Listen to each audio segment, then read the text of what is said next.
I knew the HOA was going to give me grief the moment I saw Winona Bradford standing on my front lawn with her arms crossed, and that classic sour lemon face. She looked like she'd just sucked on a battery, her eyes darting between my oak tree and the grass below like she'd caught me committing a felony. "Yorick, your leaves are a mess," she snapped. "This is the third time this month. Your non-compliance is being documented." I stepped out onto the porch, coffee in hand, still in my work boots from the hospital night shift. "Winona, it's the wind. I raked yesterday." She pointed a manicured finger at the little pile of leaves near my driveway. "Excuses won't change the rules. You'll be fined $50 for continued negligence. It's in the bylaws." I stared at her. "You really think I'm raking leaves that blow in overnight?" She flicked her clipboard. "You signed the covenant when you moved in." I sighed, already too tired to argue. But then I noticed something. Her lawn across the street, neat as usual, had a subtle slope. And the wind was blowing east, right toward mine. It clicked. My property was being covered in leaves from her damn yard. I didn't say anything right then. I just nodded. "All right, Winona. You'll get your fine." She raised an eyebrow, clearly disappointed I wasn't fighting her harder. "Good, and I expect it paid by Friday." She strutted away like she'd just won a war, but she had no idea I was setting up for something much better than a late payment. That night, after making sure my security cameras were already rolling, I bought 2 extra battery-powered trail cams and mounted them facing the front of my property. Then I blew the leaves off my lawn with a leaf blower and waited. The next morning, I checked the footage. And there it was, at exactly 2:13 a.m. A gust of wind picked up, swirled across Winona's perfectly trimmed yard, and dumped a crunchy confetti bomb of red and gold maple leaves straight onto mine. It happened again the next night, and again the night after. By the 4th morning, I had 3 nights' worth of high-res footage, time-stamped and very clearly showing the leaves coming from her property to mine. I saved the videos to a flash drive, then printed stills for good measure. I wasn't just going to tell the HOA, I was going to show them. Friday afternoon, I walked into the monthly HOA meeting at the community center like I was clocking in for a courtroom drama. Winona was at the head of the table, sipping her lemon water and flipping through her fine ledger. "Yorick," she said, not even looking up. "Did you bring your payment?" I pulled out the flash drive and tossed it on the table. "Actually, I brought evidence." She blinked. "Excuse me?" I handed around the stills to the board members, most of them her friends, the usual suspects. "This is video proof over 3 nights showing the leaves on my lawn originated from Winona Bradford's property." One of the board members, Harold, squinted at the image. "These are time-stamped?" "Yep," I said. "Also, I'd like to submit a formal complaint for harassment. I'm being fined for a problem I didn't cause, and it's not isolated." Winona tried to snatch the photos from Harold's hands. "This is absurd. Wind isn't a legal defense." "No," I said, "but falsely fining someone and targeting them is. And if this board won't address that, I'll be filing a complaint with the city's Housing Commission." The room fell silent. Winona opened her mouth again, but all that came out was a weak. I cut her off. "You're head of the HOA, right? So you're responsible for enforcing rules fairly. If you're using that position to fine people for things you're causing, that's abuse of authority." Harold looked at me, then at Winona. "We should review this." Oh, they would, because I wasn't just going to let it go. The wind had brought more than leaves onto my lawn, it brought me the leverage I needed. The following Monday, a manila envelope appeared in my mailbox, no return address, just Y. Granger scrawled in blue ink. Inside was a formal letter from the HOA informing me that my recent complaint was under review, but until a decision was reached, all existing fines would stand. They'd also added a new fine: failure to maintain visual harmony, $100 this time. I stood in the driveway staring at the letter, the corner of it fluttering in the breeze that, once again, was ferrying more leaves off Winona's property and onto mine. My neighbor, Jeff, A retired firefighter who spent his afternoons building birdhouses leaned over the fence. "They really nailed you for visual harmony," he asked, adjusting his glasses. I held the letter up. "Apparently my lawn is disrupting the peace." Jeff shook his head. "They're pushing you. You gonna take it to the city?" "Not yet," I said. "They're sloppy. I want them to give me more rope." That night, I added 2 more trail cameras, one on the side fence and another angled toward the HOA's private maintenance path that ran behind several homes, including mine. I'd seen a landscaping crew out there more than once, and something about their timing never sat right. 3 days later, I caught what I was waiting for. At 5:30 in the morning, 2 men in green polos, neither of whom lived in the neighborhood, walked down the path with leaf blowers. They stopped behind my fence, waited for the wind to pick up, and fired the blowers straight at Winona's lawn. Within seconds, the leaves were airborne, swirling right across the street and landing on mine. They didn't touch a single blade of grass on her property. They were weaponizing wind. I downloaded the footage, made backup copies, and labeled everything. Then I called my cousin Danny, a municipal code enforcement officer in the next county over, and asked for her input. I needed to know if what just happened was a simple HOA nuisance or something actionable. Her response was immediate. "That's orchestrated property damage," she said. "They're artificially creating conditions that result in debris being deposited on your land. That's tampering. Depending on your city's codes, it could be criminal mischief." I asked her to verify with someone local. By the end of the day, I had confirmation.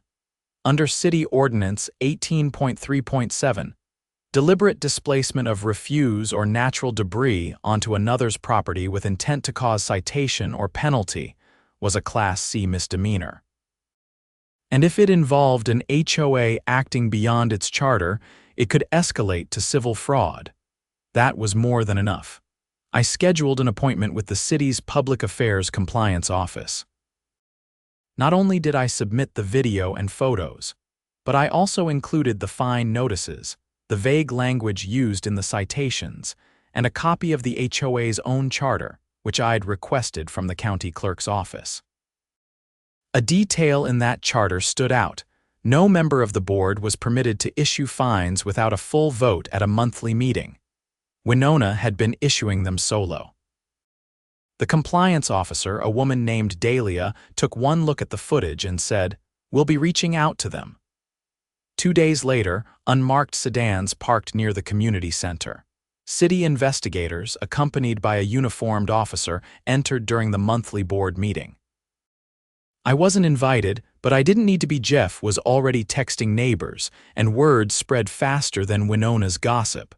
By the time I walked out to check my mailbox, a small crowd had gathered near the corner. People were murmuring, eyes flicking toward the community center. Jeff joined me on the curb. "They're being questioned. City's looking into financial records too." I turned toward him. "Wait, what?" he nodded. Apparently one of the investigators recognized a name on the landscaping invoices. The guy running the crew, he's Winona's nephew, lives 2 towns over. HOA's been paying him under a shell company. That night, the neighborhood buzzed like a live wire. Every porch light seemed to blink in Morse code. A dozen residents, many of whom had kept their heads down for years, began comparing fines, dates, and patterns. Turns out I wasn't the only one who'd been hit for absurd violations. There were charges for improper porch ambience, inconsistent mailbox paint, and even one for excessive driveway texture. By Thursday, the city had frozen the HOA's discretionary account pending an audit. Winona was removed as acting president until the investigation concluded. Her replacement, a quiet accountant named Vijay who had never once spoken at a meeting, immediately suspended all fines issued in the last 60 days. But there was one more surprise. Dahlia called me personally. "Mr. Granger, we've discovered that the landscaping company was never properly licensed. Furthermore, the HOA was using association funds to pay for services that weren't authorized in the budget. That's fraud. We're forwarding everything to the district attorney. The next morning, as I was sweeping my porch, a black SUV pulled up in front of Winona's house. Two plainclothes officers exited and walked calmly to her door. They spoke for a few minutes, then escorted her not in cuffs but with a firm hand on her elbow to the vehicle. She didn't look back. Jeff wandered over, a coffee mug in hand. "Well, didn't think I'd see the day." I looked out across the street at her lawn. The wind picked up again, swirling leaves toward me. I didn't move. I didn't have to. There was no more HOA muscle behind them now. Jeff chuckled. "You gonna rake today?" I smiled without answering. Instead, I turned, walked inside, and closed the door behind me. The week after Winona's quiet departure was the most peaceful our block had felt in years. No clipboard patrols, no sudden citations for made-up violations. For the first time since I moved into the neighborhood, I could sit on my porch without wondering if a bird landing on my mailbox would trigger a fine. But the calm didn't last. By Tuesday, a letter arrived from the HOA's acting board, now under Vijay's interim leadership. It wasn't another fine; those had all been suspended under city order, but it was a request. They were assembling a neighborhood review committee to assist the forensic audit. Volunteers were wanted to help sort through years of HOA records, emails, and vendor contracts. It was all being supervised by a city auditor, but community transparency was the goal. I stared at the letter for a long moment. The idea of sifting through HOA spreadsheets sounded about as fun as performing surgery on dry drywall, but I couldn't ignore the opportunity. If they'd been weaponizing leaf blowers, who knew what else they'd been doing in the shadows? I signed up. The review committee met every evening that week in the old conference room of the community center. They'd set up folding tables, boxes of files, and a few donated laptops. I wasn't the only one who'd shown up out of curiosity or quiet revenge. Jeff was there, along with a handful of other residents who'd been burned over the years, people like Maria from 2 streets over, whose backyard garden had been declared non-compliant vegetation after she refused to donate to a board fundraiser. By Friday, we were knee-deep in invoices and emails stretching back 5 years. That's when we found it. A maintenance invoice submitted monthly from a company called Greenview Syndicate. The charges were consistent lawn upkeep, common area trimming, drainage inspections, but something was off. The address listed for the company was a P.O. box in a different county, and the contact name, W. Bradford. Maria squinted at the paperwork. That's not a coincidence. I opened the digital bank statements the city had provided with a subpoena. The payments to Greenview totaled over $60,000 across 4 years. Every check had been signed by Winona or one of 2 other board members who'd quietly resigned the year before. Jeff leaned over the table. "You think she was funneling HOA fees into her own business?" I tapped the timestamp on one of the emails. "Look at this." She emailed the board asking for emergency approval on a drainage inspection right after a storm. The next day, she signed a check to Greenview. "But there's no inspection report attached." Maria shook her head. "So she billed the HOA for work that never happened and signed the check herself." That night, I compiled everything into a shared folder and passed it to Dahlia at the compliance office. Within hours, she responded with news. The DA's office had been waiting for documentation like this. What we found wasn't just unethical, it was criminal fraud, embezzlement. And because HOA funds came from collective dues, that meant every resident had unknowingly paid into a fake maintenance slush fund. By Monday morning, subpoenas had been issued for the remaining former board members. The city froze all HOA transactions, and a temporary management company was brought in to handle things transparently until a full election could be held. But things still didn't sit right with me. I kept thinking about those fake drainage inspections. The invoices were vague, but one line item showed up repeatedly: storm runoff barrier maintenance. Our neighborhood didn't even have runoff barriers, at least none that any of us had seen, so I went looking. I started behind the row of homes that backed up to the woods properties that bordered the HOA's private land buffer. After an hour of walking the perimeter, I found something strange: a chain-link gate, half camouflaged by ivy and rust. It led to a narrow path that dipped into a shallow ravine. At the bottom, several large concrete slabs partially buried and old sandbags crumbling into the dirt. It wasn't official infrastructure.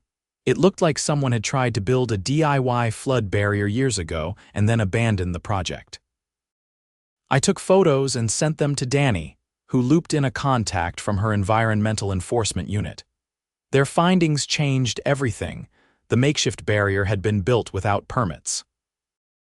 Worse, it had rerouted stormwater into a runoff pipe that fed directly into a nearby creek, one that ran adjacent to a public park.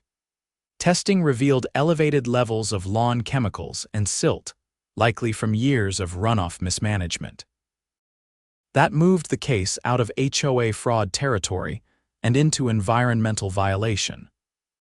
The city contacted the state's Department of Environmental Protection, and suddenly what started as an argument over leaves was now a full-blown investigation involving groundwater contamination and illegal land modification. The DEP's enforcement team arrived the following week, accompanied by a hydrologist and 2 state officers. They documented the site, interviewed neighbors, and collected water samples. When they traced the original permit requests for landscaping in the area, they found none. But they did find one curious thing: an email chain from Winona using her HOA official address, instructing the landscapers to divert runoff away from the common lot behind Westbrook Court, use any means necessary. With that, the hammer finally dropped. The DA filed charges against Winona not just for embezzlement, but for unlawful land development and environmental negligence. The state tacked on civil penalties that included restitution to the HOA and potential jail time if convicted. The case made the local news, and for once, residents weren't looking at us like the troublemakers. They were bringing us cookies. At the next public HOA meeting, now held with open attendance and a third-party moderator, Vijay stood at the front, holding a transparency report. The room was packed. "We're no longer a board," he said. "We're a community council, and we'll vote on bylaws together. No more secret fines, no more backroom decisions, and no more contracts without neighborhood approval." The crowd applauded, not politely, loudly, with real relief. When it was my turn to speak, I kept it short. I didn't start this to tear anything down. I just wanted to rake my yard without being harassed. But what we found under the surface, that never should have been hidden, not in any neighborhood. Afterward, Maria came up to me holding a folder. "By the way," she said, "you remember that weird citation I got for garden height limits? Turns out 2 weeks before that, I declined to sponsor a banner for Winona's niece's wedding. I found the email." She handed it over. I laughed, but it wasn't bitter. We weren't angry anymore. We were rebuilding. Now, the wind still blows leaves across my yard, but nobody's watching with a clipboard. And if someone complains, they'll have to bring it up during open forum where the whole neighborhood listens and votes. The trail cameras, still up. Not because I'm worried anymore, but because they remind me that sunlight really is the best disinfectant. And sometimes, all it takes is pointing a camera at the truth and refusing to look away. 3 weeks after the final HOA meeting, the neighborhood had changed in ways I didn't expect. The community council was holding meetings twice a month now, and every session was open to residents. For the first time, people were showing up not to complain but to participate. Front lawns still had leaves, but no one cared. Instead of handing out fines, folks were handing out garden advice and borrowing tools. No clipboard patrols, no mystery citations. The whole place felt lighter, but just when it seemed like everything had settled, something else surfaced. It started with a call from Vijay. "There's a situation with the HOA's old insurance claims," he said. "The temporary management firm flagged something odd. It's tied to the storm last year." I remembered that storm, A brutal thunder cell had rolled through in late spring, knocking down a few trees and flooding the lower cul-de-sac. The HOA had claimed damages for community property repairs, but I hadn't thought about it since. They said the HOA submitted remediation costs for flood damage to the community center, but according to the firm, no work was ever completed. And the payout was nearly $25,000. Who filed the claim? I asked.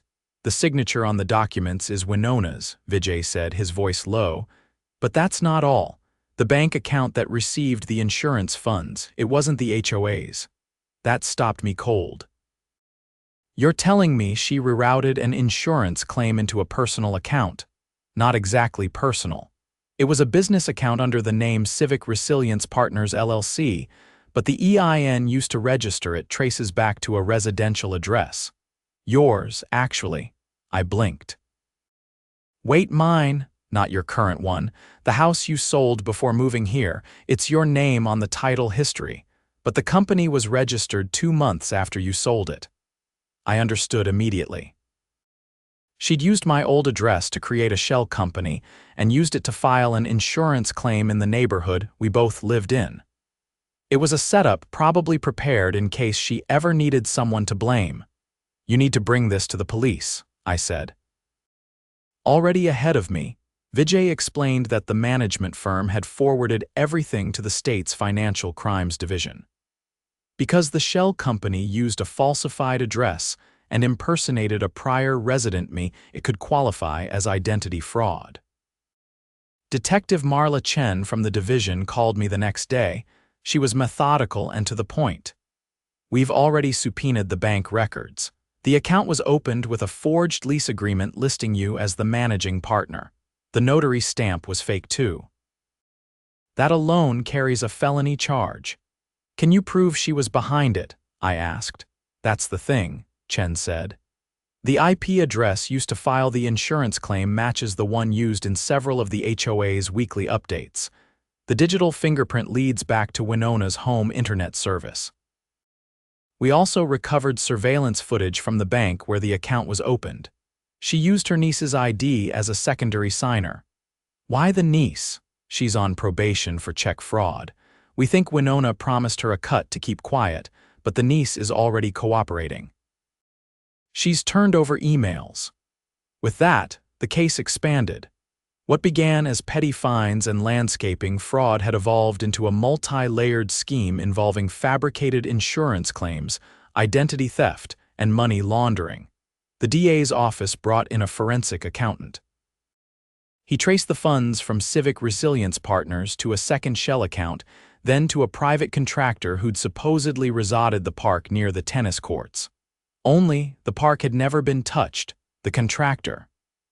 Another relative this time, a second cousin who lived in a different state. The money was split further into smaller transfers, some of which went toward the down payment on a cottage in Oregon, where authorities suspected Winona had planned to flee if things got worse. They didn't get the chance.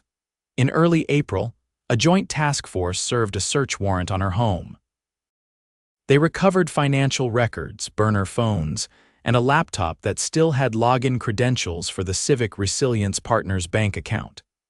She was arrested on 6 counts, including felony fraud, money laundering, conspiracy to commit wire fraud, and identity theft. A grand jury was convened within the month. Testifying was surreal. I sat in a paneled courtroom, answering questions from the prosecution while jurors thumbed through evidence binders. The judge, a calm woman with reading glasses perched precariously low on her nose, asked pointed clarifications. You're saying the defendant used your name and past address to create a company you had no knowledge of? Yes, ma'am. I only found out when the temporary board president informed me. And did you suffer any harm as a result? I'm under IRS review because the EIN was linked to my tax history. My bank froze my accounts temporarily. I've had to submit affidavits to clear my credit. That got their attention. By the end of the week, the grand jury handed down a formal indictment. Winona's bail was denied due to flight risk. Her niece, in exchange for full cooperation and testimony, was granted immunity. The former board members connected to the landscaping fraud were charged separately under civil fraud statutes. One had already agreed to a plea deal. With the criminal proceedings underway, the neighborhood finally got closure. The county appointed a permanent mediator to oversee the transition from the HOA to the community council. The HOA, as a legal entity, was dissolved by court order.